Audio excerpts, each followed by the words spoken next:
Estaba sacando la cuenta Juan Carlos aquí con nosotros, que en lo que va del año ya son 84 intentos de feminicidio y vamos recién... Y 32 consumados. Y 32 consumados y vamos recién mayo. Entonces, una vez más, insistir en que no se trata de enajenados mentales, porque el enajenado mental, el que efectivamente es diagnosticado con una enfermedad mental que lo enajena de la realidad y no puede tomar decisiones racionales, no le alcanza la justicia. Pero a estos sujetos que actúan desde ese machismo enraizado, ¿verdad?, que creen que la mujer, si no actúa en consecuencia de sus deseos, de sus antojos y sus instintos, puede disponer de ella como si fuera un objeto, son simplemente eso, unos machos obtusos que deben responder ante la justicia y que deben ser castigados ejemplarmente. Estamos para hablar de este tema y hacer esta diferencia clara y precisarla con el doctor Alejandro Vélez. Él es decano del Colegio de Psicólogos de Lima. Los niveles de violencia que está alcanzando nuestra sociedad, la verdad es que nos tienen a todos perturbados. ¿Cómo los explicamos? ¿Dónde está la raíz de este fenómeno? Doctor, ¿cómo está? Buenas tardes, bienvenido. Buenas tardes, gracias por invitarme. Lamentablemente, la sociedad muchas veces sin darse cuenta fabrica psicopatías, o sea, situaciones que aparentemente no hay normas, que no se respetan reglas, que la parte moral como que se soslaya, se deja, no importa. Bueno, no es con el tema, pero hace pues unas campañas pasadas, bueno, roba pero hace obra. Entonces, por ejemplo, todo eso es como que fabrica en la sociedad... Se normaliza la inmoralidad. Un umbral muy alto y como que parece que fuera normal. Y si, por ejemplo, no necesariamente con esas personas afectadas, pero de repente hay ciertas mujeres que lamentablemente hasta justifican. No, lo que pasa es que le contesté mal. No, lo que pasa es que hice tal cosa. Entonces, hay un parámetro que no es adecuado y que la sociedad lo permite y que cuando pasa estas situaciones es que recién como que reaccionamos y que decimos, uy, ¿qué está pasando? Entonces, lo que mayormente hace el Estado es solamente poner paños fríos, y los ministerios dicen, bueno, vamos a atender en la parte legal, en la parte psicológica, ¿no? Y bueno, mientras... Claro, siempre a posteriori. Tal cual. Y lo que no se hace es una situación de prevención. Lamentablemente, a nivel de Estado, los psicólogos casi no existimos, ¿no? Sobre textos de repente de situaciones económicas y X cosas, pero se ve que realmente falta el psicólogo permanentemente en la sociedad. Entonces, claro, pero hagamos la diferencia, estoy completamente de acuerdo con usted. Yo siempre invoco a los padres de familia a no criar hijos machistas, pero tampoco criar hijas sumisas. Tal cual. Y eso no solamente es de la boca para afuera, sino... Todo empieza en casa. ¿Cómo crecen los chicos? ¿Cuál es el ejemplo que ven en casa? Desde algo tan simple y tan común quizás, no necesariamente en todas las familias, en que si es hombre come más y si es mujerita come menos, y que si es hombre de repente la preferencia de cierto plato, si es mujer no tanto. O siéntate, tu hermana te va a servir. Terminaron, la hermana lava los platos. Vaya nomás usted a jugar a su pelota que la hermana lava los platos. Y la ahí, hermana por ejemplo, le tiende la cama. Están dando el mensaje de que hay alguien que tiene poder. Y hay alguien que está abajo y que tiene que ser sumiso y tiene que, tal cual, tiene que acatar esa situación. Entonces, ya estamos partiendo de una situación que no está a un nivel adecuado. Así es. Entonces yo decía, completamente de acuerdo con esos conceptos, diferenciar, porque la gente, ¡oye, mira, el loco! Agarró un cuchillo y le atacó, ¡qué loco! No es loco. No. Lo que pasa es que calza con el patrón de un diagnóstico psicológico, psiquiátrico, ¿no es cierto? Sí, psiquiátrico. Por favor, hablemos de eso. Sí, o sea, bueno, como usted mencionó hace un momento, puede ser pues la estrategia legal, ya del abogado, que es su menester, pero si la persona tiene la capacidad de pensamiento adecuado, si la persona se ubica en el tiempo, y si la persona la percepción la tiene adecuada, no hay forma de que sea inimputable o que sea... que no sea sancionado. El mismo y que hecho no sea ya penado. de planear la situación y ver cómo se va a ejecutar este plan macabro, lo que pasa es que a veces, en muchas situaciones, estas personas que atacan en forma así exagerada, la parte emocional la tienen muy disminuida. Entonces, eso hace que actúen de esa forma y como que no sienten lo que están haciendo. Y de repente hasta lo minimizan, pero eso no los eximen de que no tienen pena. Bueno, evidentemente esa es la parte legal, pero sí están conscientes de lo que hacen. El caso del atacante en esta financiera, su abogado ha dicho, es un paciente psiquiátrico y efectivamente en su escritorio se han encontrado pastillas, antidepresivos. Una persona que toma, digamos, llegar a un diagnóstico de enajenación mental, tiene que existir este diagnóstico para que sea declarado imputable. Y las personas, porque ¿cuántas personas son pacientes psiquiátricos?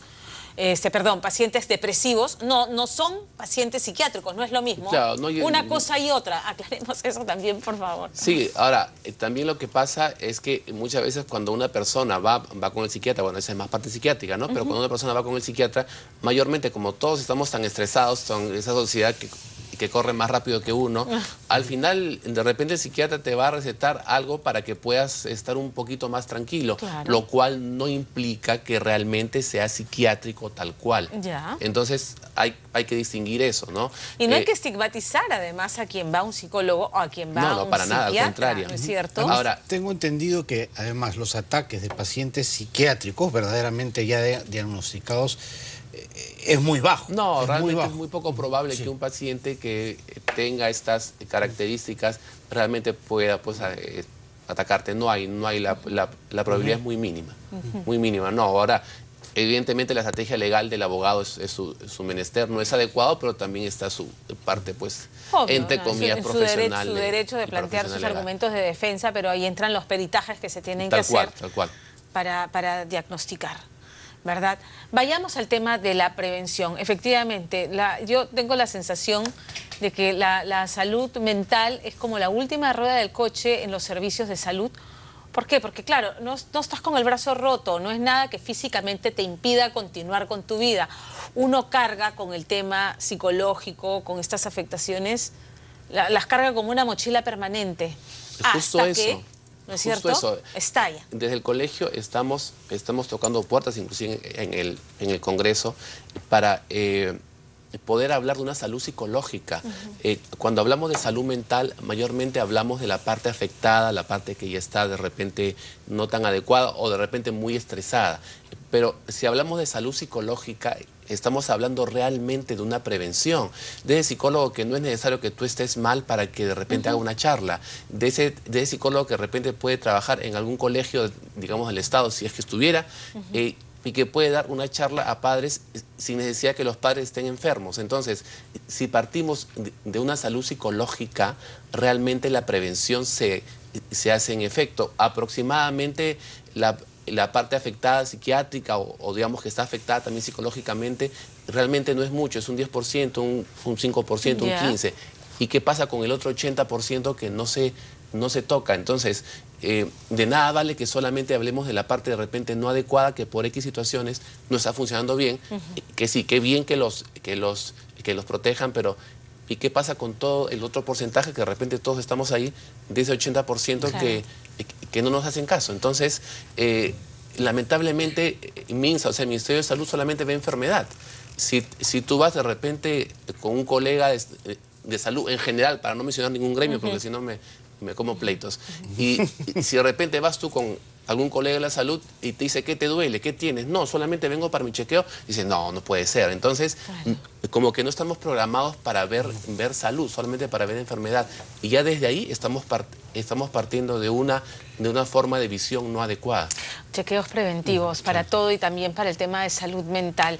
Volviendo al tema de la violencia, porque es a diario, es terrible. A mí en la calle me dicen, pero ¿por qué todos son malas noticias? Todos ponen que la violación, que el asesino, que la mujer.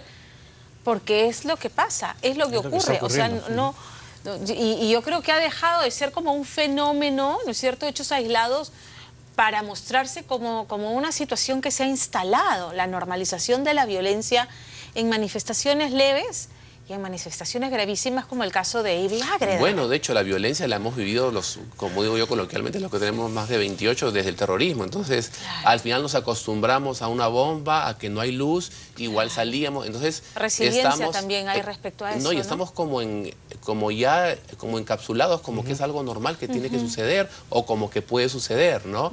No es de los países, y acá entra la parte psicológica, ¿no?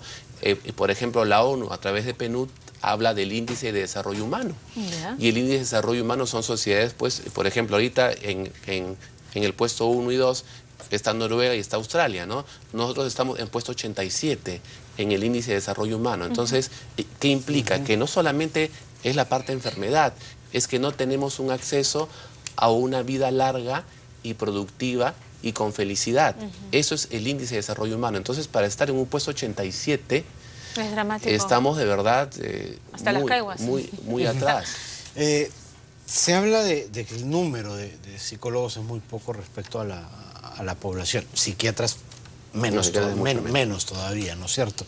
¿Qué tan importante es, por ejemplo, que el Estado, y esto es lo que usted decía al inicio, se comprometa a por lo menos tener un psicólogo en cada centro estudiantil, ¿no? en cada colegio, ¿no? Es ahí donde se pueden detectar no solo las patologías o los problemas de los niños, sino también de los padres, ¿no? Los problemas familiares. Ahora, ahí, por ejemplo, en el mejor sentido de la palabra, se necesita ayuda de usted, porque de hecho hay una ley, la famosa ley bullying, que nos da el espaldarazo como gremio. Sin embargo, el reglamento de la ley, que es lo que manda la ley, nos aniquila y nos arrincona. Entonces, ¿cómo así? ¿Por qué? Porque no nos considera. Somos parte del equipo educativo. En cambio, si leemos la ley nos da la prioridad. Ahora, esto yo calculo que forma parte de la economía, pues no somos prioridad, ¿no?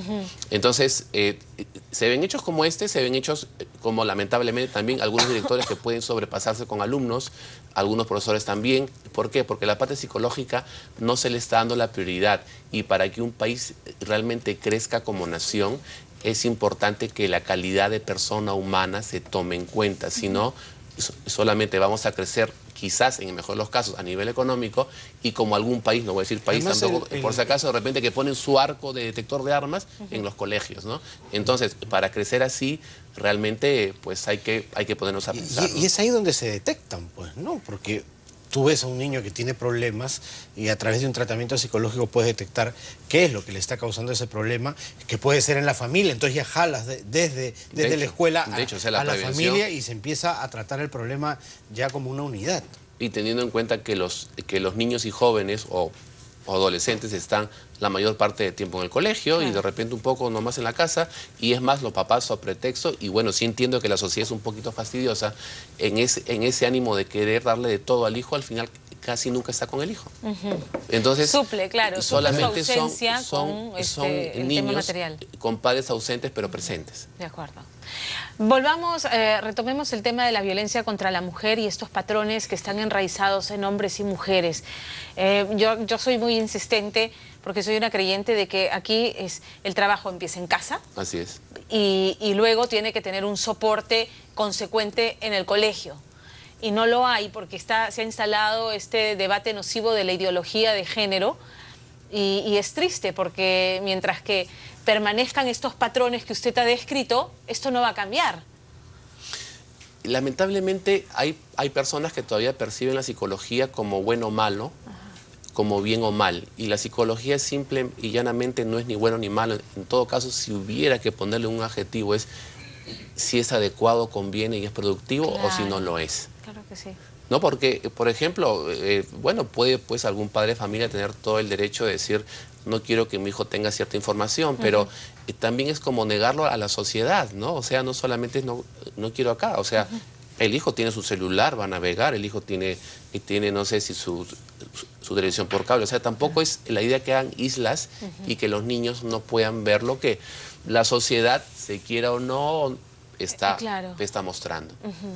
Entonces, ¿cómo debería abordarse el tema? Por ejemplo, en casa ya nos describió un poco estos modelos, ¿no? En el que se le da la prioridad al hombre y la mujer sumisa desde chiquito, y de repente con absoluta inocencia de los padres, que las cosas son así. Pero en el colegio, ¿cómo debería abordarse el tema? Por ejemplo, digamos, ella gana más que él y hasta tiene culpa de que ella gane más. Y no le dice a él para que no se sienta mal. Claro, porque se va a sentir en su ego de macho, ¿no? Porque además la idea es el hombre es el proveedor. ¿No? Exactamente. Exacto, ¿no? Entonces, como el hombre es el proveedor, lo voy a herir, se va a sentir menos. Y se siente hasta con culpa ella de ganar más. ¿Acaso las mujeres que ganan menos que el hombre se sienten menos? Tal cual, o sea, eso lamentablemente todavía estamos así como entre época virreinal y siglo XXI. No, en el siglo XXI con ideas virreinales. En el colegio, ¿cómo debe abordarse este tema? Yo entiendo el escozor que causó esos libros de texto, por ejemplo, ¿no? Porque mucho hablaron quienes organizan la marcha de la vida y Con mis hijos no te metas, este texto de la Caperucita Roja, que hablaban el caperucito, y se hablaba de lo que pasa es que quieren ideologizar a mi hijo y quieren hacerle creer que el género es una construcción social y no es que nace hombre y mujer y así y se deben comportar como tales, hombre o mujer. Ya partimos ahí del tema es que se le asignan ciertas características a las mujeres y ciertas características al hombre, ¿no es cierto? Entonces ya partiendo de ahí, ya vamos mal. Claro, es que había un modelo, y lamentablemente no se puede hablar de marcas, pero había un modelo de hombre antiguo que fumaba y bajaba el caballo. Claro. Ya, no digo marcas, porque evidentemente estamos en otro lado, pero ese modelo ya murió. Entonces hay personas que todavía se aferran a ese modelo antiguo que de repente pudo ser productivo en su momento. Exacto. Pero ya estamos en otra forma de sociedad en donde la persona es más abierta, y es algo muy paradójico, porque, por ejemplo, ese papá que puede, bueno, hay que entender lo que es su forma de ser, pero lo más probable es que su hijo es más abierto y acepta más que ese propio padre que está zanjando esa barrera para que digan no. Además, en la educación el Estado tiene el derecho de marcarse estas líneas, ¿no? Y de formar ciudadanos de acuerdo a estándares que quiere para el futuro, ¿no? Por ejemplo, en una escuela se puede luchar contra el racismo, por ejemplo. ¿Y qué pasa si un padre es racista y no quiere que su hijo le metan esas ideas en la cabeza? El Estado tiene derecho a luchar contra ello. Bueno, de hecho, el Perú es tremendamente racista, aunque se diga que no. Sí, por supuesto que sí. Aunque se diga que no, aunque se diga que no es cierto. Pero lo que pasa es que aquí entramos en un problema de identidad, ¿no? Si yo me reconozco como tal y si reconozco que ni siquiera es raza, porque no somos animales, mi etnia es también rica y que ciertas facciones que tengo no es porque es superior o inferior, es porque es intrínseco. Es porque si de repente tengo la nariz un poco perfilada, es porque hace muchos años atrás o quizás siglos era una forma de que el aire se caliente porque yo estaba en un ambiente frío, ¿no? Y de repente si soy morocho, soy negro, y tengo la nariz un poco así, no es que esté mal, que qué feo, es porque justo ese calor hacía para poder respirar mejor. Entonces, si tenemos la información y si invitamos a la persona a pensar, los resultados son diferentes. ¿Qué tan lejos estamos de encontrar una solución a este problema? ¿Hemos empezado siquiera a buscarlo? Esa es una pregunta que parece casi examen de admisión, ¿no? Si me das alternativas, creo que es más fácil responderla. Pero yo creo que el Estado como tal, ni siquiera el gobierno actual ni anterior, sino el Estado como tal, no se plantea un norte para dónde vamos. Entonces, entra X gobierno y ya avanza o no avanza, entre el otro, no, esto no vale, y así estamos. Entonces, de tumbo en tumbo. Estamos de tumbo en tumbo y no estamos en norte, ¿no? En dónde estamos y para dónde vamos y qué necesitamos para alcanzar ese camino. Ana María Choquehuanca, la exministra de la Mujer, dijo, a propósito de algún caso que ahorita no me viene a la memoria, algún caso de violencia contra la mujer, dijo que se iba a incluir, a propósito de la niña que fue violada y luego asesinada saliendo de sus clases en la comisaría. ¿Te acuerdas? La niña símbolo. Odio los símbolos, pero se va a incluir la educación sexual, ¿no? Y el tema en la currícula escolar. Insisto en eso y hacer escuela de padres. Que habrán los papás que dirán, no tengo tiempo, trabajo. Vamos, se trata de formar lo más valioso que tienes en tu vida, que son tus hijos. ¿Qué más valioso que eso? No puedes dedicarle tiempo, pero yo insisto en un tema de que se tiene que al toro por las astas y entrar a los colegios. Eso, lo de la parte de educación sexual, es algo que... O sea, educar respecto al género, la igualdad de derechos, todo el tema que es mucho más amplio que solamente lo sexual. Es algo que el Estado en general ha querido ponerlo y que si hacemos un poquito de memoria, en el 96, ya hace mucho tiempo atrás, se intentó, se liquidó. Claro. En el 2003 se intentó, se liquidó. Hace poco se intentó, se liquidó. Entonces... ¿Y por qué razones se liquidó? La parte, yo diría, pues hay alguna cúpula, por llamarla de alguna forma, con mucha influencia que al final puede más que una política del Estado, ¿no? ¿Una cúpula que viene desde la religión en un Estado laico? Es probable, es probable. Ahora, también hay que ver que hay gente laica que sin necesidad que tenga un poder religioso también tiene mucha influencia. Claro, tiene mucha influencia porque tiene sus ideas también. Muchas Ni gracias. siquiera hemos empezado y yo ya me quedo angustiada, entonces me quedo mal, qué pena. Gracias por estar con nosotros. Me gustaría si me puede dar unos segunditos, que es algo álgido ligado con mi gremio, pero es importante hablarlo cuando hay algo no adecuado. Sí. Lamentablemente la realidad del Colegio de Psicólogos ahora hay un pseudo decano regional Ya.